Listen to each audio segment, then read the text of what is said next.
You're always by yourself. Doesn't that bother you? No. What used to bother me was being surrounded and still feeling alone. So you just stopped trying?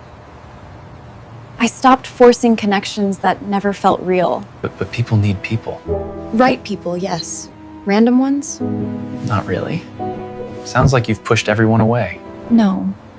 I just stopped holding on to people who were already distant. Still feels lonely. It used to, until I realized peace is quieter than chaos. So you don't miss having a circle? I miss honesty, not the pretending that usually comes with it. So now what? Now, I choose who sits at my table.